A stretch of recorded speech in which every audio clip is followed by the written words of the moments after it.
ஓம் சாய்ராம். நல்லது நினைப்போம், நல்லது நடக்கும். 108 நாள் ஸ்தவனமஞ்சரி பாராயணத்தில் இன்னைக்கு நம்ம 2வது நாள் பாராயணம் பண்ண போகிறோம். 2வது நாள் பாராயணம் நம்ம எங்கேருந்து ஆரம்பிக்க போகிறோம், எங்கேருந்து பண்ண போகிறோம் அப்படின்னா, சாய் நமக்கு கொடுத்த நம்மளோட ஷீரடி வீட்டில் இருந்து தான். இப்போ நம்ம ஷீரடி வீடு எங்கே இருக்குன்னு நிறைய வாட்டி நான் வந்து சொல்லியிருக்கேன். கோவில் பக்கத்துலேயே இருக்குன்னு. எவ்வளவு பக்கத்தில் அப்படின்னா, கோவிலில் ஆரத்தி பாடுவாங்கள்ல, அந்த ஆரத்தி பாட்டு கூட நம்ம வீட்டில் கேட்கும். அப்போ பார்த்துக்கோங்க, எவ்வளவு பக்கத்தில் நம்ம சாய் குடும்பத்துக்காக நம்ம சாயப்பா நமக்கு வீடு கொடுத்துருக்காருன்னு சொல்லிட்டு. அதனால நம்ம வீட்டில் உட்காந்து இன்னைக்கு பாராயணம் வந்து பண்ண போகிறோம். சரி வாங்க, என் கூட சேர்ந்து நீங்களும் ஸ்தவனமஞ்சரி பாராயணத்தில் கலந்துக்கோங்க. நீங்களும் நான் படிக்க படிக்க நீங்களும் சேர்ந்து படிங்க. படிக்க முடியாதவங்க முழுவதுமாக கேளுங்க. முக்கியமாக ஒரே ஒரு விஷயம் தான் திரும்ப திரும்ப சொல்லுவேன். 108 நாள் பாராயணத்தில் முழுவதுமாக கலந்துக்கோங்க. 108 நாளும் கலந்துக்கோங்க. இடையில ஒரு சில நாள் விட்டு போனாலும் மீண்டும் வந்து தொடர ஆரம்பிச்சிடுங்க. அடுத்த நாள்லேருந்து கண்டினியூ பண்ண ஆரம்பிச்சிடுங்க. அதை மட்டும் ஃபாலோ பண்ணிக்கோங்க. சரி வாங்க, இப்போ நம்ம நம்பிக்கையோட, பக்தியோட, அன்போட ஸ்ரீ சாய்நாதரை போற்றி துதிப்பாடும் இந்த பாராயணத்தில் கலந்துக்கலாம். ஓம் சாய்ராம்.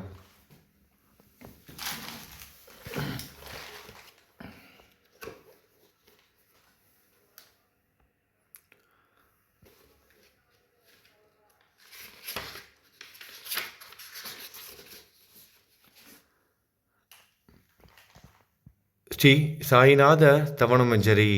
ஸ்ரீ கணேசாய நமக. எல்லாவற்றிற்கும் ஆதாரமானவனே, மயூரேச்சவரா, எல்லாவற்றிற்கும் சாட்சியாக விளங்குபவனே, கௌரியின் புதல்வனே, எண்ணங்களுக்கெல்லாம் அப்பாற்பட்டவனே, பெருத்த வயிறுடையவனே, ஸ்ரீ கணபதியே என்னை காத்தருள்வீர். நீ எல்லா பூதகணங்களுக்கும் முதல்வன், தலைவன். எனவே பூதகணங்களுக்கும் ஈசன். கணேசன் ஈசன் என்றால் தலைவன். எனவே கணங்களின் தலைவன் கணேசன் என அழைக்கப்படுகிறாய். நீ எல்லா சாஸ்திரங்களாலும் ஏற்றுக்கொள்ளப்பட்டவன். புனிதமான முகமுடைய பாலச்சந்திரனே, சாரதே, வாக்கின் தெய்வமே, நீ வார்த்தைகளுக்கெல்லாம் தலைவி, உலகின் உயிரோட்டத்தின் காரணகர்த்தாவே, நீ படைப்பாளிகளின் இறைவி, நீ எப்பொழுதும் இத்தேசத்தின் அணிகலன், எங்கும் நீக்கமற நிறைந்திருக்கும் எல்லையில்லாத சக்தியே, உலகின் தாயே, உன்னை வணங்குகிறேன். பூரண முழுமையான பரபிரம்மே, மகான்களுக்கு பிரியமானவனே, பண்டரிநாதன் உருவில் வெளிப்பட்ட அவதாரமே, நீ அன்பு கடவுள், எல்லையற்ற கருணையுள்ளம் கொண்டவனே, ஓ பாண்டுரங்கா நரஹரி. பொம்மலாட்டக்காரன் தன் கையிலுள்ள கயிற்றால் பொம்மைகளை ஆட்டுவிப்பது போல் நீங்கள் பிரபஞ்சம் எங்கும் நிறைந்து நின்று உலகை ஆட்டுவிக்கும் ஒரு பொம்மலாட்டக்காரன். உன் மெய்ப்பொருளை உய்த்துணர அறிவியல் ஏடுகளும் புனித நூல்களும் இன்னமும் முயன்று கொண்டுதான் இருக்கின்றன. மெத்த படித்தவர்களுக்கு நீ வெளிப்பட்டதே இல்லை. சக்கரபாணியே, அத்தகைய அறிவற்றவர்கள் வெறும் வார்த்தை ஜாலங்களிலேதான் சிக்குண்டவர்கள். மகான்கள் மட்டுமே உன்னை உணர்வார்கள். மற்றவர்கள் குழப்பமடைந்து உள்ளார்கள். உனக்கு பக்தியோடு கூடிய சாஷ்டாங்க நமஸ்காரத்தை செய்கிறேன். 5 முகங்கள் கொண்ட சங்கரனே, மனித மண்டை ஓடுகளாலான மாலையை அணிந்தவனே, நீலகண்டனே, திகம்பரா,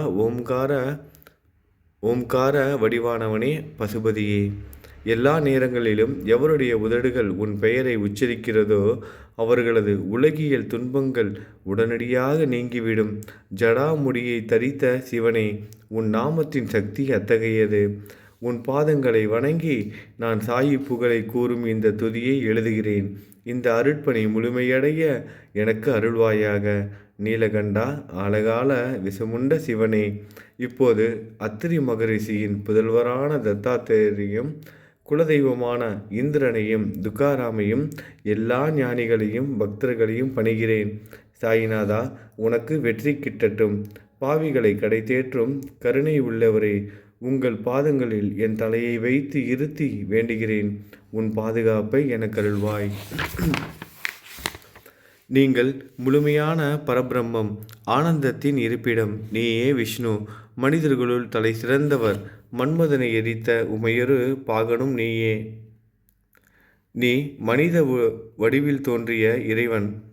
அறிவு என்னும் நீ மனித உருவில் தோன்றிய இறைவன், அறிவு என்னும் ஆகாயத்து சூரியன், நீ கருணைக் கடல், நீ பிறவி பிணிக்கு ஒரு அருமருந்து, நீ ஏழைகளுக்கும் கீழ்த்தட்டு மக்களுக்கும் விரும்பியதை கொடுக்கும் சிந்தாமணிக்கல், நீ உன் பக்தர்களை பரிசுத்தப்படுத்தும் தெய்வம், உலக வாழ்க்கை என்னும் சம்சார கடலில் மூழ்குபவர்களை மூழ்காமல் காப்பாற்றும் ஓடம், நீ அஞ்சுபவர்களின் புகலிடம், நீ இந்த பிரபஞ்சம் தோன்ற முதற் காரணமான பரிசுத்த பேரின்ப பேருணர்வு சைதன்யம், நீ கருணையே உருவானவன், உனது பலவிதமான வெளிப்பாடுகளில் இந்த உலகமும் ஒன்று, நீ பிறப்பற்றவன், சாவும் உன்னை தொட முடிவது இல்லை, என் நீண்ட ஆழமான சிந்தனைக்கு பின் வெளிப்பட்ட கருத்தே இது, பிறப்பு இறப்பு என்பவை அஞ்ஞானத்தால் தோன்றும் வெளிப்பாடே.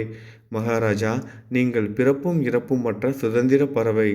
தண்ணீர் நீரூற்றாக தோன்றினால் அதன் ஆதாரம் அங்கு இருப்பதாக அர்த்தமா? ஏற்கனவே அது அங்கு நிரம்பி இருந்தது, பூமியின் உள்ளே இருந்தது, ஊற்றாக வெளியே வந்தது, அவ்வளவுதான். மணற்படுகையில் நீர் ஊற்றாக வெளிப்பட்டதும் அது நீரோடை என்ற பெயர் பெற்றது. அதன் சரியான பெயர் ஊற்று. தண்ணீர் இல்லாவிட்டால் அது வெறும் மணற்படுகையே. அந்த மணற்படுகையில் தண்ணீர் ஊற்றாக வந்தாலும் அல்லது வற்றி போனாலும் தண்ணீருக்கு அதனால் ஒன்றும் ஆவது இல்லை. ஏனென்றால் தண்ணீர் அந்த மணற்படுகைக்கு எந்தவிதமான முக்கியத்துவமும் கொடுப்பதே இல்லை. ஆனால் அறியாமையால் மணற்படுகையோ நீர் நிரம்பி இருந்தால் அது பெருமைப்பட்டு கொள்கிறது. ஆகையால் நீர் வற்றியவுடனே அது மிகவும் மனவருத்தம் அடைகிறது. இந்த மனித உடலும் ஒரு விதத்தில் அந்த மணற்படுகை போன்றதே. புனித பேரின்ப நிலையை இந்த நீரூற்றின் தூய தண்ணீருக்கு ஒப்பிடலாம். இம்மாதிரி எண்ணற்ற மணற்படுகைகளை மனித உடல்கள் இருந்த போதிலும் அவற்றில் உள்ள நீர் பேருணர்வு எனப்படும் சைதன்யம் மட்டும் மாறுபடுவதே இல்லை. கருணை உள்ளவரை நான் உங்களை ஆதியும் அந்தமும் இல்லாதவன், பிறப்பற்றவர் என கூறுவேன். அறியாமை என்னும் மலையை உடைக்க உதவும் இந்திரனின் கையில் இருக்கும் வஜ்ர ஆயுதம். இதுவரை இந்த பூமியில் எத்தனையோ எண்ணற்ற உயிரினங்கள் தோன்றியுள்ளன, இப்போதும் தோன்றிக்கொண்டேதான் இருக்கின்றன. வருங்காலத்தில் மேலும் எண்ணற்ற உருவங்கள் தோன்றதான் போகின்றன. அந்த ஒவ்வொரு தோற்றத்திற்கும் தனி உருவமும் பெயரும் கிடைக்கும். இந்த உயிர்கள் ஒவ்வொன்றும் பெயராலும் தோற்றத்தாலும் மட்டுமே இவ்வுலகில் அடையாளம் காட்டப்படுகிறது. ஆகையால் அந்த சுத்த பேருணர்வு நிலையை நீ நான் என்று பிரித்து காட்டுவது சரியல்ல. ஏனென்றால் எது இரண்டாக தோன்ற முடியாதோ அதுவே உண்மையில் பரிசுத்த பேரின்ப பேருணர்வு சைதன்யம் எனப்படும். அது ஒன்றே அனைவரின் உள்ளமும் ஆத்மா என்ற பெயரில் உள்ளது. மேலும் உண்மையை சொல்வதானால் அந்த ஒரே ஒரு சுத்த பேரின்ப பேருணர்வு நிலைதான் உலகம் முழுவதும் வியாபித்து இருக்கிறது. அப்படி இருக்கையில் நீ நான் என்ற வேற்றுமைகள் எவ்வாறு இருக்க முடியும்? நீருண்ட மேகத்தில் உள்ள நீரின் தன்மை உலகெங்கிலும் ஒன்றே. ஆனால் பூமியை அடைந்ததும் வெவ்வேறு தோற்றங்களை நதி, ஏரி, ஊற்று ஏற்கின்றன. கோதாவரி மணற்படுகையில் விழும் நீர் கோதாவரி நதி என்றழைக்கப்படும். அதே சமயம் கிணறு ஒன்றில் விழும் நீருக்கு அந்த சிறப்பு தகுதி கிடைப்பது இல்லை. கோதாவரி நதி மிகவும் புனிதமானது. நீங்கள் அதில் உள்ள நீரை போன்றவர்கள். நாங்கள் குளம், குட்டை, சகதியில் உள்ள நீர் போன்றவர்கள். நம் இருவருக்கும் இடையே உள்ள வித்தியாசம் இதுதான். எங்கள் வாழ்வின் குறிக்கோள்களை அடைவதற்கு நாங்கள் உங்களிடம் வரவேண்டும். கூப்பிய கரங்களுடன் சரணடைய வேண்டும். ஏனென்றால் நீங்கள் ஒருவரே புனிதத்தின் உறைவிடம்.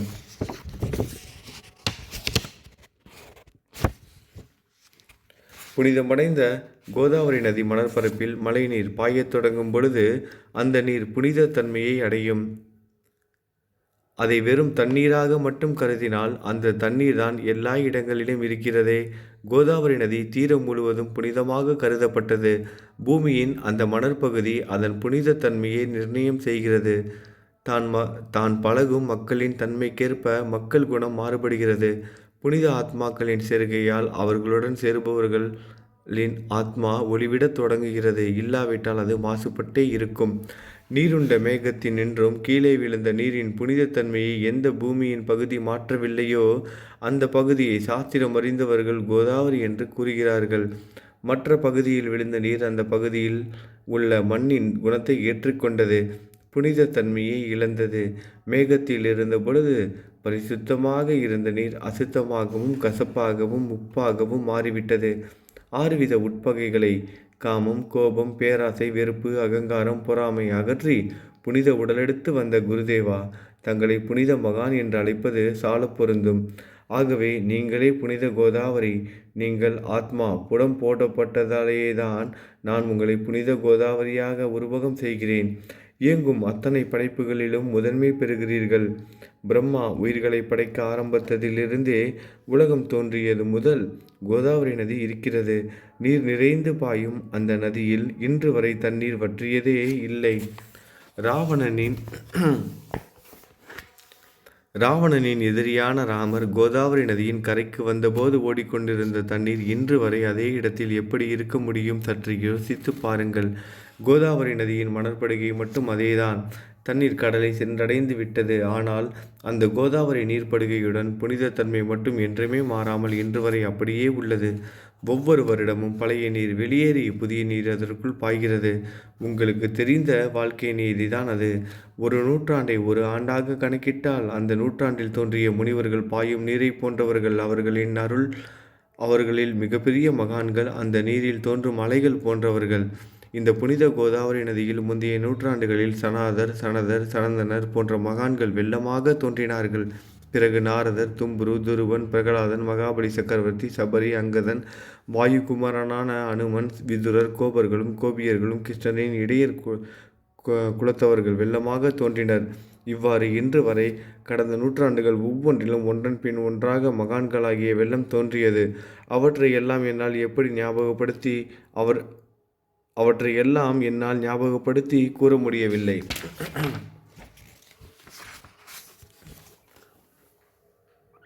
சாயிநாதா, இந்த நூற்றாண்டில் 19ஆம் நூற்றாண்டு புனித கோதாவரி நதியில் சந்தேகத்திற்கு இடமில்லாமல் நீங்கள் வெள்ளமாக பாய்ந்தீர்கள். எனவே உமது தெய்வீகமான பாதங்களை வணங்குகிறேன் மகாராஜா. நான் செய்யும் தவறுகளை உங்கள் நினைவில் வைத்து கொள்ள வேண்டாம் என மன்றாடி கேட்டுக்கொள்கிறேன். நான் ஒரு எளியவன், அறியாதவன். தீய குணங்கள் கொண்ட என்னை புறம் தள்ளி விடாதீர்கள், கைவிட்டு விடாதீர்கள். மட்டமான உலோகத்தையும் தங்கமாக மாற்றும் சக்தி கொண்ட ரசவாத கல் இரும்பினுடைய இயற்கையான தன்மைகளை பொருட்படுத்துவது இல்லை. கோதாவரி நதி தன்னுள் கலக்கும் சிறு ஓடைகளை திருப்பி அனுப்புவது இல்லை. கோதாவரி நதி தன்னுள் கலக்கும் சிறு ஓடைகளை திருப்பி அனுப்புவது இல்லை. அநேக தீய குணங்களை என்னுள் கொண்டவன் நான். உங்களது கருணை மிகுந்த பார்வையால் அவற்றை சடுதியில் அழித்து விடுங்கள். இது மட்டும்தான் உங்கள் அடிமையான தாஷ்கனுவின் வேண்டுகோள். ரசவாதக்கல் தொடர்பு ஏற்பட்டும் இரும்பின் இயற்கை தன்மைகள் அளிக்கப்படாவிட்டால் குருதேவா, அது ரசவாத கல்லின் பெருமைக்கு இழுக்கல்லவா? என்னை பாவியாகவே இருக்கும்படி விட்டு விடாதீர்கள். தங்களை குறைவாக மதிப்பிட்டு கொள்ளாதீர்கள். நீங்கள் ரசவாதக்கல், நான் இரும்பு. எனக்கு ஏற்படும் இழிவுகள் உங்களுக்கு ஏற்படும் இழிவுகள் அல்லவா? ஒரு குழந்தை தவறு செய்து கொண்டேதான் இருக்கிறது. ஆனால் அதற்காக தாயார் கோபமடைவது இல்லை. இதை தாங்கள் நினைவில் வைத்துக்கொண்டு எனக்கு உங்கள் அருளாசிகளை தாருங்கள். சத்குரு சாயிநாதா, நீங்கள் எனது கற்பக விருட்சம். சம்சார கடலை உறுதியாக கடக்க உதவும் கப்பல். சந்தேகத்திற்கு இடமின்றி நீங்கள் ஒருவர் மட்டுமே என்னை கடைத்தேற்ற முடியும். நீங்கள் எனக்கு காமதேனுவாகிய பசு. நீங்கள் சிந்தாமணிக்கள், ஞானவானில் சூரியன் தாங்கள். நீங்கள் நற்பண்புகளின் சுரங்கம், சொர்க்கத்திற்கு ஏறி செல்ல உதவும் ஏனி நீங்கள். புனித செயல்களின் நிறைகள் நிறைய கொண்டவரை, பரிசுத்தமானவரை, சாந்தி மற்றும் பேரின்பத்தின் மொத்த உருவமே, இரண்டாக இல்லாதவரை, வேறுபாடு இல்லாதவரை, அறிவு கடவுளை, குறைகளற்ற முழுமையான அறிவாக உருவெடுத்தவரை, மனிதர்களில் உன்னதமானவரை, சாந்தி மற்றும் மன்னிப்பதின் உறைவிடமே, பக்தர்களின் அடைக்கலமே, என்னை ஆசீர்வதியுங்கள். சத்குரு மச்சீந்திரநாதர், நீயே. சிவன் நெற்றிக்கண்ணை திறந்தவுடன் அந்த அக்னியில் தோன்றிய மகாத்மா ஜாலந்தரும் நீயே. நீங்கள் மகாராஷ்டிராவில் தோன்றி பக்தி மார்க்கத்தை பரப்பிய ஞானிகள் நிவிர்த்திநாதர், ஞானேஸ்வரர், கவிதாசர், ஷேக் முகமது ஏகநாதர். நீங்கள் போதவா, சிவனின் ஓர் அவதாரம். முகமதியர்களுடன் போரிட்டு வென்றவர். தத்தகுருவின் குரு நீங்களே. பண்டரிநாதரின் அடியவர் சவதாமாலி. நீங்கள் உண்மையில் ஆஞ்சநேயரின் மறு அவதாரம். ராமதாசர், நீங்கள் மகாராஷ்டிரா ஞானி. பாண்டுரங்கன் மீது அபகங்கள் என்னும் கீர்த்தனை நிறைய இயற்றிய துக்காராம். சாயிநாதா, நீங்கள் முஸ்லீம் ஞானி. ராமபக்தர் சகாராம். நீங்கள் தத்தாத்திரேயரின் மறு அவதாரம். மாணிக் பிரபு, உங்களது இன்றைய அவதார தோற்றம் மற்றும் உங்களுடைய எண்ணற்ற தன்மையை புரிந்து கொள்ள உண்மையில் கடினமாக இருக்கிறது. உங்களது ஜாதி குலம் பற்றிய எதையும் நீங்கள் எவருக்கும் வெளிப்படுத்தியது இல்லை. சிலர் உங்களை முஸ்லீம் என்கிறார்கள், சிலர் உங்களை பிராமணர் என்கிறார்கள். ஸ்ரீ கிருஷ்ணரை போன்று எண்ணற்ற தெய்வீக லீலைகளை செய்வது எல்லாம் உங்களுக்கு ஒரு விளையாட்டு. ஸ்ரீ கிருஷ்ண பரமாத்மாவை பார்த்து உய்த்துணர்ந்த பல்வேறு மக்கள் பலவிதமான பெயர்களிட்டு அவரை அழைத்தனர். சிலர் அவரை எதுகுலத்தின் ஞானிகளன் என்றார்கள், சிலர் அவரை மாடுகள் மேய்க்கும் இடையன் என்றனர். யசோதை அவரை பச்சிலம் குழந்தை என்றாள். கிருஷ்ணனின் மாமனாகிய கம்சன் அவரை மகா காலன், உயிரை குடிக்கும் யமன் என்றான். அர்ஜுனன் அவரை எங்கும் நீக்கமர நிறைந்துள்ளவர் என்றான். அவ்வாறே குருநாதா, ஒவ்வொரு மனிதனின் மனநிலைக்கேற்ப அவரவர் எண்ணங்களுக்கேற்ப உங்களுக்கு பெயர்களை சூட்டினார்கள். மசூதி நீங்கள் வாழும் இருப்பிடம். உங்கள் காதுகள் குத்தப்படவில்லை. இந்து மத வழக்கப்படி காதுகள் குத்தப்பட வேண்டும். பாத்தியா ஓதுவதை பார்த்து நீங்கள் ஒரு முஸ்லீம் என்று கூறுவது பொருத்தமானதே. கருணாமூர்த்தியே, அதேபோல் நீங்கள் அக்னியை வழிபடுவதை பார்த்து நீங்கள் ஒரு இந்து என்று முடிவு செய்யப்பட்டது. இந்த வெளிப்புற வித்தியாசங்களை வீண் விவாதம் செய்யும் எண்ணம் கொண்டவர்களே விரும்புவார்கள். உண்மையான ஞானத்தில் ஆர்வம் கொண்டவர்கள் இந்த வெளிப்புற வேறுபாடுகளுக்கு முக்கியத்துவம் தரமாட்டார்கள். நீங்கள் பிரம்மத்தின் நிலையில் இருக்கிறீர்கள். ஜாதி குலம் போன்றவை உங்களுக்கு முக்கியமில்லை. நீங்கள் எல்லோருக்கும் மேலான உயர்ந்த குருவாகவும் இந்த பிரபஞ்சத்தை படைத்தவராகவும் இருக்கிறீர்கள். முஸ்லிம் இந்துக்களுக்கிடையே பகைமையுணர்வு ஏற்பட்டதால் அவர்களுக்கிடையே இணக்கமான உறவையும் ஒற்றுமையையும் ஏற்படுத்துவதற்காகவே நீங்கள் மசூதியில் அமர்ந்து அக்னி வழிபாட்டை நடத்தி உங்கள் லீலைகளை பக்தர்களுக்கு காட்டினீர்கள். நீங்கள் ஜாதி மதங்களுக்கு அப்பாற்பட்டவர். நீங்கள் பிரம்மமே. உண்மையில் அதுவே நீங்கள்தான். நீங்கள் உண்மையில் எண்ணங்களுக்கும் அப்பாற்பட்டவர். உங்களை பற்றிய வாத பிரதிவாதங்கள், ஊகங்கள், ஆதாரம் இல்லாத கருத்துக்கள் நடமாடும் இடத்தில் என் வார்த்தைகளுக்கு முக்கியத்துவம் எப்படி கிடைக்கும்? ஆனால் உங்களை பார்க்கும் பொழுது என்னால் மௌனமாக இருக்க முடியவில்லை. வார்த்தைகளால் போற்றுதலை உலக வழக்கில் உள்ள ஒரே வழக்கம். ஆகையினால் உங்கள் அருளாசியுடன் வார்த்தைகளால் எப்படியெல்லாம் போற்ற முடியுமோ அவ்வண்ணமே போற்றி புகழ்கிறேன். கடவுளின் நிலையை விட மகான்களின் நிலை வேறுபட்டும் மிக உயர்ந்ததாகவும் இருக்கும். மகான்களின் அருகில் நான், எனது என்ற எண்ணங்களுக்கு இடமே இல்லை. கடவுளை விரட்டதால் இரணியகசிபுவும் ராவணனும் கொல்லப்பட்டனர். மகான்கள் கைகளால் இத்தகைய துர்சம்பவங்கள் ஏற்பட்டதே இல்லை. கடவுளை விரட்டதால் இரணியகசிபுவும் விஷ்ணுவால் கொல்லப்பட்டார். ராவணனும் கொல்லப்பட்டனர். மகான்கள் கைகளால் இத்தகைய துர்சம்பவங்கள் ஏற்பட்டதே இல்லை. அரசன் கோபிச்சந்தர் முனிவர் ஜாலந்தரை சாண குவியலுக்குள் புதைத்தான். ஆனால் அந்த நிலையிலும் அரசனின் அந்த செயலுக்காக அந்த முனிவர் வருத்தப்படவே இல்லை. அரசனின் அந்த செயலுக்கு நேர்மாறாக அந்த அரசனை சம்சார சூழலிலிருந்து விடுவித்து அவனை முக்தியடைய செய்தார். மகான்கள் சக்தி இப்படிப்பட்டதை அவற்றை விவரித்து கூற முடியாது. மகான்கள் சூரியனை போன்றவர்கள். அவர்கள் கருணை ஒளிவீசி பிரகாசிக்கக்கூடியது. மகான்கள் சந்திரனை போல் இதயத்திற்கு ஆறுதல் கொடுப்பவர்கள். சந்திரனின் மேன்மையான ஒளிக்கதிர்கள் போல் அவர்களது அருள் ஒளி வீசும். மகான்கள் இதமளிக்கும் கஸ்தூரி போன்றவர்கள். அவர்கள் அருள் அதன் நறுமணம் போன்றது. மகான்கள் சாறு நிரம்பிய கரும்பு போன்றவர்கள். அவர்களின் அருள் அந்த கரும்பு சாற்றினை போல் இனிப்பானது. நிச்சயமாக மகான்கள் நல்லவர்களிடமும் தீயவர்களிடமும் ஒரே விதமாக நடந்து கொள்கின்றனர். அதற்கும் மேலாக பாவிகளிடம் அவர்கள் காட்டும் அன்பு அளவிட முடியாதது. கோதாவரி நதியில் அழுக்கடைந்த துணிகளை சுத்தம் செய்யப்பட வேண்டி வருகின்றன.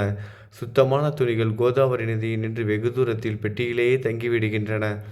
பெட்டியில் வைக்கப்பட்டிருந்த அந்த துணியும் ஒரு முறை கோதாவரி மணற்படுகைக்கு நன்றாக துவைப்பதற்காக வந்தது. இந்த ஊமையில் பெட்டிதான் வைகுண்டம். நீங்களே கோதாவரி நதிக்கரையே நம்பிக்கை. எல்லா உயிரினங்களும் துணிகள். 6 விதமான மன விகாரங்களே அவற்றை பற்றியுள்ள அழுக்கு. அவை காமம், கோபம், கஞ்சுத்தனம், மதம், பொறாமை, மோகம் என்பவையே. தங்கள் பாதார விந்தங்களை வணங்குவதை கோதாவரியில் செய்யப்படும் புனித குளியல். எல்லா பாவங்களையும் மன அழுக்குகள் போக்கி சமத்தரே எங்களை சுத்தப்படுத்தும். சம்சார வாழ்க்கையில் உழலும் மக்களாகிய நாங்கள் மேலும் மேலும் பாவங்கள் செய்கிறவர்களாக இருக்கிறோம். எனவே மகான்களின் தரிசனம் பெறுவதற்கு நாங்கள் தகுதியுடையவர்கள் ஆகிறோம்.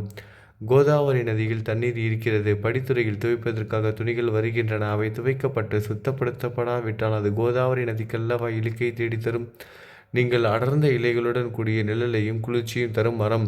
உண்மையில் நாங்கள் வழிபோக்கர்கள். எங்களை 3 வித தாபங்கள், 3 வித துக்கங்கள், இயற்கை இடர்பாடுகளால் வரும் துன்பங்கள், நமது உடலுக்கு வரும் நோய் நொடிகள், அஞ்ஞானத்தால் நிரம்பிவிடும் பாவ மூட்டை எனப்படும் வெயில் சுட்டரிக்கின்றன. கருணாமூர்த்தியே, அந்த சுட்டரிக்கும் 3 வித தாபங்களின் வெப்பத்திலிருந்து எங்களை காப்பாற்றும் குருராயா.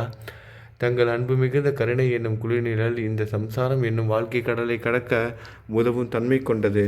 மரத்தின் அடியில் அமர்ந்து ஒருவன் சூரியனின் சுட்டரிக்கும் வெப்பத்தை உணர்ந்தால் அந்த மரத்தை நிழல் தரும் மரம் என்று கூற முடியுமா? பாருங்கள், உங்கள் அருளின்றி இந்த உலகில் நல்லது என்பது ஏற்படுவது இல்லை.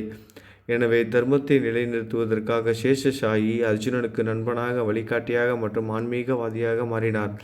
சுக்ரீவனின் அன்பினாலேயே விபீடனன் அரசன் ராமனின் நட்பை பெற்றான். ஸ்ரீ ஹரியும் மகான்கள் மூலமாகத்தான் பெருமை பெற்றார். பிரம்மம் உருவமற்றது, எனவே வேதங்களால் அதை வர்ணிக்க முடியவில்லை. பூமியில் அதை மனித உருவில் தோன்ற வைத்து மகான்கள் அதன் உருவமற்ற தன்மையை மாற்றினர். தாமாஜி என்ற பக்தருக்காக பாண்டுரங்கனை ஒரு தாழ்த்தப்பட்ட குலத்தில் பிறக்க வைத்தார். சோகமேளா தாழ்த்தப்பட்ட குலத்தில் பிறந்தவர் என்ற பக்தருக்காக உலகின் தெய்வமாகிய இறைவனை இறந்த எருமைகளின் உயிரற்ற உடல்களை எடுக்க வைத்தார்.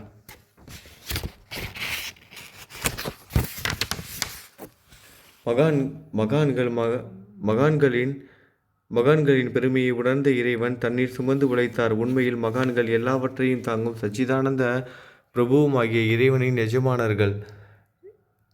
இதற்கு மேலும் சொல்வதற்கு ஏதும் இல்லை. நீங்களே என் தாயும் தந்தையும். ஷீரடி கிராமத்தில் வசிக்கும் சத்குரு சாயிநாதா பாபா, உங்கள் லீலைகளை எவர் ஒருவராலும் உண்மையிலேயே முழுமையாக புரிந்து கொள்ள முடியாது என்கிற போது சாதாரண மனிதனாகிய நான் எவ்வாறு அவற்றை விளக்க முடியும்? கூறுங்கள். எல்லா உயிர்களையும் காப்பாற்ற நீங்கள் ஷீரடிக்கு வந்திருக்கிறீர்கள். மண் அகல் விளக்குகளில் வெறும் தண்ணீரை ஊற்றி அவற்றை எரிய வைத்தீர்கள். மிக குறுகிய மரப்பலகையை தொங்கும் மூஞ்சல் படுக்கையாக்கி உங்கள் யோக சக்தியை உங்கள் பக்தர்களுக்கு காட்டினீர்கள். அநேக பெண்களின் மலட்டுத்தன்மையை முழுவதுமாக நீக்கினீர்கள். உதியின் மூலம் அநேக பேரின் வியாதிகளை குணமடைய செய்தீர்கள். இவ்வுலகம் சம்பந்தமான துன்பங்கள் நீக்குவது உங்களுக்கு ஒரு பொருட்டே அல்ல. யானை ஒன்று எறும்பை சுமையாக கருதுமா? குருராயா, இப்பொழுது இந்த எளியவன் பால் கருணை காட்டுங்கள். உங்கள் பாதங்களில் சரணடைந்து விட்டேன். என்னை திருப்பி அனுப்பி புறம் தள்ளி விடாதீர்கள் மகாராஜ். நீங்கள் அரசர்களுக்கெல்லாம் அரசன். நீங்கள் குபேரனை விட செல்வம் அடைந்தவர். நிச்சயமாக தன்னிகரற்ற வைத்தியர். உங்களை விட மேலானவர் எவரும் இல்லை. மற்ற கடவுள்களை வணங்குவதற்கு தனித்தனியாக பூஜை பொருட்களும் வழிபாட்டு முறைகளும் உள்ளன. ஆனால் உங்களை வணங்குவதற்கு தகுதியான பொருட்களே இந்த உலகில் இல்லை. சூரியனின் ராஜ்யத்தில் தீபாவளி பண்டிகையை கொண்டாடுவது என்றால் எவ்விதமான பொருட்களை கொண்டு அதை கொண்டாடுவோம்? சமுத்திரத்தின் தாகத்தை தணிக்க பூமியில் போதுமான தண்ணீர் கிடைக்காது. நெருப்பை சூடாக்குவதற்கு எங்கிருந்து அக்னியை கொண்டு வருவது? ஸ்ரீ சமர்த்த குருராயா, பூஜை செய்ய உதவும் பொருட்கள் யாவற்றிலும் இருப்பது உன் ஆத்மாவே. ஆரம்பம் முதலே அவை உன் ஒரு பகுதியே. மேலே கூறப்பட்டவை எல்லாம் தத்துவார்த்த ரீதியில் கூறப்பட்டவையே, எனக்கேற்பட்ட அடிப்படையில் கூறப்பட்டவை அல்ல. அனுபவங்கள் இன்றி கூறப்படும் வார்த்தை ஜாலங்கள் வீணே.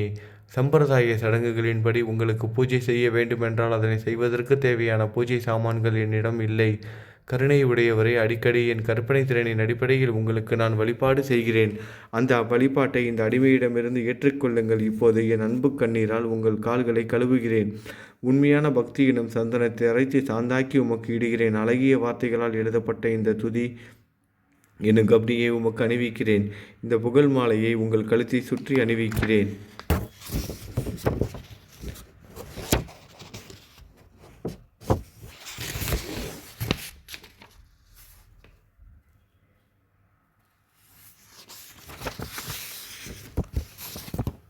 என் கெட்ட குணங்களை தூபமாக்கி உமக்கு முன் எரிய விடுகிறேன். தீய குணங்களின் கூட்டுப்பொருளே ஆனாலும் அது எரியும் போது அதிலிருந்து தீய வாசனை எழுவது இல்லை. சத்குருவுக்கு முன்பு இல்லாமல் வேறு எங்காவது இந்த தூபம் எரியவிடப்பட்டால் அங்கெல்லாம் இந்த தூபத்தின் நிலை கீழே கொடுத்த மாதிரி ஆகும். அதாவது சாம்பிராணியை நெருப்பில் போட்டவுடன் அது பொசுங்கி அதில் உள்ள நல்ல மனம் என்ற நற்குணம் அதை விட்டு மறைந்து போகிறது. சத்குருவை உமக்கு முன் அதை எரியவிட்டால் இதற்கு மாறாக நிகழ்கிறது. தீய தன்மைகள் அக்னியில் எரிந்து விடுகின்றன. உலகம் பார்த்து சந்தோஷப்படும் வகையில் அதன் நற்குணம் அதிலேயே தங்கிவிடும். மனதில் உள்ள தீய குணங்கள் யாவும் எரிந்த பிறகு மனம் மாசற்றதாகிறது. கங்கையில் உள்ள மாசுக்கள் நீங்கியவுடன் கங்கை புனிதமடைகிறது. மாயை மோகம் என்ற தீபத்தை உமக்கு முன் ஏற்றி காட்டுகிறேன். அதன் மூலம் என் மனம் வைராக்கியத்தை அடைய அருள் செய்வீராக. பரிசுத்தமான நம்பிக்கை என்ற சிம்மாசனத்தை உன்னுள் அமர்வதற்கு ஆசனமாக உமக்கு தருகிறேன். அதை பெற்றுக்கொண்டு எனது பக்தி என்ற நைவேத்தியத்தை ஏற்றுக்கொள்ளுங்கள். பக்தி என்ற நைவேத்தியத்தை ஏற்றுக்கொண்டு அதன் சாரத்தை எனக்கு கொடுப்பீராக. ஏனெனில் நான் உமது பால்குடி மாறாத பச்சிலம் குழந்தை. உங்கள் அருட்பாலில் எனக்கும் உரிமை உண்டு. எனது மனதையே உமக்கு தட்சணையாக கொடுக்கிறேன். ஆகையால் நான் செய்யும் காரியங்கள் யாவற்றிலும் நான் செய்பவன் என்று என்னால் உரிமை கொண்டாட முடியாது. ஏனென்றால் நினைக்கும் மனதை தான் உமக்கு அர்ப்பணித்து விட்டேனே. இப்பொழுது பணிவுடன் கூடிய பிரார்த்தனையோடு உங்களை சாஷ்டாங்க நமஸ்காரம் செய்கிறேன். தெய்வீக சாயிநாதா, தயவு செய்து அதை ஏற்றுக்கொள்ளுங்கள். 8 பிரார்த்தனைகள். சாயிநாதா, சாந்தமான மனமுடையவரே, அறிவின் சிகரமே, அன்புள்ளம் கொண்டவரே, கருணை கடலே, உண்மையின் உறைவிடமே, மாயை என்னும் இருளை அகற்றுபவரே, சாதி மதங்களுக்கு அப்பாற்பட்ட துறவியே, எங்களின் புரிந்து கொள்ளும் திறமைக்கும் அப்பாற்பட்டவரே, அன்பின் இருப்பிடமே, ஷீரடிநாதா, என்னை காப்பாற்றும். ஞான சூரியனே, ஞானத்தை அளிப்பவரே, எல்லாவித நல்ல செயல்களையும் செய்பவரே, பக்தர்களின் மனங்களில் ஒளிரும் பரமஹம்சரே, தங்களை சரணடைந்தவர்களை காப்பவரே, படைக்கும் தொழில் புரியும் பிரம்மாவே நீங்கள், காக்கும் கடவுள் விஷ்ணுவே நீங்கள், 3 உலகங்களையும் பூ உலகையும் சொர்க்கம் நரகம் கடைசியில் லயமடையும் செய்யும் ருத்திரனும் சிவனும் நீங்களே. நீங்கள் இல்லாத இடமே இந்த பூமியிலேது. எல்லாம் அறிந்த இறைவன் நீங்கள். எங்கள் அனைவரின் இதயங்களில் வசிப்பவரும் நீங்களே. எனது எல்லா குற்றங்களையும் மன்னிக்க வேண்டும் என வேண்டி கேட்டுக்கொள்கிறேன். அலைகளாக வரும் சந்தேகங்களையும் மனமயக்கங்களையும் போக்குவீராகுக. நீங்கள் பசு, நான் புதிதாக பிறந்த இளம் கன்று. நீங்கள் சந்திரன், நான் சந்திர காந்தக்கள். தங்கள் பாதங்கள் கங்கை நதி, புண்ணியத்தை தருவதால் பணிவுடன் இந்த அடிமை உங்களுக்கு தலை வணங்குகிறேன். உங்கள் கைகளை என் தலைமீது வைத்து ஆசி கூறுங்கள். கவலைகளும் துன்பங்களும் பறந்தோடட்டும். நான் உங்கள் அடிமை. இந்த 8 துதிகளையும் கூறி நான் உங்களை சாஷ்டாங்க நமஸ்காரம் செய்கிறேன். எனது பாவங்கள், துயரங்கள், ஏழ்மை யாவும் உடனடியாக விலகட்டும். நீங்கள் பசு, நான் கன்றுக்குட்டி. நீங்கள் தாய், நான் உங்கள் குழந்தை. என் மீது கடுமை காட்டாதீர்கள். நீங்கள் மேற்கு தொடர்ச்சி மலைப்பகுதி, மலைகிரியில் உள்ள சந்தனம். நான் முள்ளடர்ந்த புதர். நீங்கள் புனிதமான கோதாவரி நீர். நானோ பெரும் பாவி. குருநாதா, உங்கள் தரிசனம் கிடைத்த பிறகும் என்னிடம் உள்ள கெட்ட குணங்கள் என்ற அழுக்கு என் மனதிலேயே தங்கி இருக்குமானால் உங்களை சந்தனம் என்று யார் கூறுவார்கள்? கஸ்தூரியின் அருகாமையில் உள்ள மண்ணும் உயர்வாக போற்றப்படுகிறது. மலரின் தொடர்பினால் தானே அதன் நாரும் தலையில் உயர்ந்த இடத்தை பிடிக்கிறது. மலரால் மனம் பெற்ற நாற்போல் மகான்களும் அப்படிப்பட்டவர்களே. அவர்களுடன் தொடர்புடைய எந்த பொருளும் மிகவும் உயர்வாக மதிக்கப்படுகிறது. சிவபெருமான் விபூதி, லங்கோடு, நந்தி ஆகியவற்றை ஏற்றுக்கொண்டதால் 8 திக்குகளிலும் அந்த பொருட்கள் புகழப் பெறுகின்றன. இடையர்களை மகிழ்விப்பதற்காக யமுனை நதிக்கரையில் உள்ள பிருந்தாவனத்தில் உலகிற்கெல்லாம் இறைவன் தகிகாலா உரியடி விளையாட்டு என்ற விளையாட்டை விளையாடினான். அதுவும் அறிவுடையோர் மத்தியில் ஏற்றுக்கொள்ளப்பட்டது. ஆகவே பாவியான போதிலும் உங்கள் சேவையில் ஈடுபட்டு உள்ளேன். குருநாதரே, என் நிலைமையை மனதில் எண்ணிப்பாரும். குருநாதா, இந்த லௌகீக உலகிலோ அல்லது ஆன்மீக வழியிலோ எந்த விஷயங்கள் எல்லாம் எனக்கு சந்தோஷத்தை கொடுக்கும் என என் மனம் சந்தேகமில்லாமல் நம்புகிறதோ அவற்றையெல்லாம் நீங்கள் எனக்கு அளித்தருள வேண்டும்.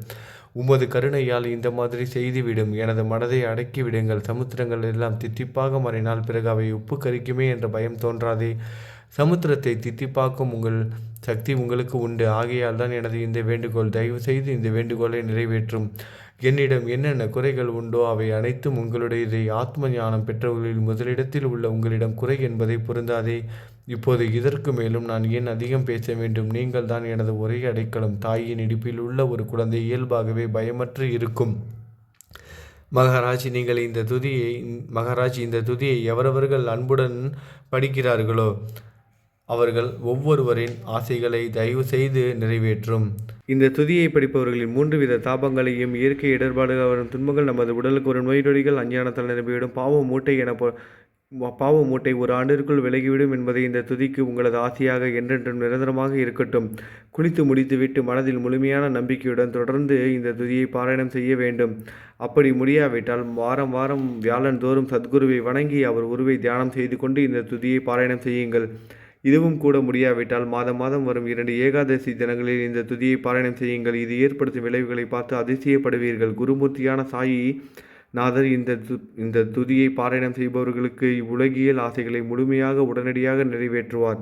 இந்த துதியை திரும்ப திரும்ப பாராயணம் செய்வதால் முட்டாள்கள் கூர்மையான புத்தியை அடைவார்கள். யாருடைய வாழ்நாளாவது குறைவானதாக இருப்பின் இந்த துதியை அவர்கள் படிப்பதால் 100 ஆண்டு காலம் வாழ்வார்கள். இந்த துதியை தொடர்ந்து பாராயணம் செய்து வந்தால், செல்வம் குறைவாக இருந்தால், ஏழையாக இருந்தால், செல்வத்தின் அதிபதி குபேரன் அவர்கள் வீட்டிற்கு வந்து தங்கி அவர்களுக்கு ஏவல் புரிவான். இது சத்தியம், இது சத்தியம், இது சத்தியம் என 3 முறை கூறுகிறேன்.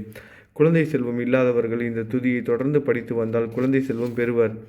இந்த துதியை படிப்பவர்களின் வியாதிகள் எல்லா பக்கங்களிலும் பறந்தோடிவிடும். வியாதியினின்று குணம் கிடைக்கும். இந்த துதியை படித்து திரும்ப திரும்ப படித்தால் பயம் மற்றும் கவலை மறந்து போகும். மதிப்பும் மரியாதையும் கிடைக்கும். அழிவற்ற பிரம்மத்தை உணர்வார்கள். பிரம்ம ஞானம் கிட்டும். அறிவுடையோரை இந்த துதியின் மீது உங்கள் இதயங்களில் முழுமையான நம்பிக்கை வையுங்கள். சந்தேகங்கள், நம்பிக்கையின்மை, தவறான எண்ணங்கள் ஆகியவற்றிற்கு கொஞ்சம் கூட மனதில் இடம் கொடுக்காதீர்கள். சீரடிக்கு புனித பயணம் மேற்கொள்ளுங்கள். பாபாவின் தாமரை பாதங்களை மனதில் நிறுத்துங்கள். அவர் அனாதைகளின் உறவினர், பக்தர்களின் விருப்பங்களை நிறைவேற்றும் கற்பகத்தரு. பாபாவால் உணர்வூட்டப்பட்டு இந்த துதியை நான் ஏற்றினேன். இல்லாவிட்டால் எந்தவிதமான முக்கியத்துவமும் இல்லாத என்னால் இந்த துதியை எவ்வாறு எழுத முடியும்? சக ஆண்டு 1840, ஆங்கிலம் ஆண்டு 1918, புரட்டாசி மாதம் வளர்பிறையில் விநாயகர் சதுர்த்தி அன்று திங்கட்கிழமை 2வது யாமத்தில் சூரிய உதயத்திற்கு முன் இந்த பாமாலை நிறைவு செய்யப்பட்டது. புனிதம் வாய்ந்த நர்மதா நதி கரையில் இந்தூருக்கு அருகிலுள்ள ஊரான மகேஸ்வர சேத்திரத்தில் ஸ்ரீ அகல்யா தேவியின் சந்நிதியில் ஸ்ரீ சாய்நாதரை போற்றி பாடும் தவண மஞ்சரி நிறைவடைந்தது. மகேஸ்வரம் என்ற புனித தலத்தில் இந்த துதி நிறைவடைந்தது. ஸ்ரீ சாய்நாதர் என் மனதிற்குள் புகுந்து இந்த துதியின் ஒவ்வொரு வார்த்தையையும் என்னை கூற வைத்தார். எனது சீடன் தாமோதரன் நான் இதை கூற எழுதினான். தாஸ்கனுவாகிய நான் எல்லா ஞானிகள் மற்றும் துறவிகளின் வேலையாள்.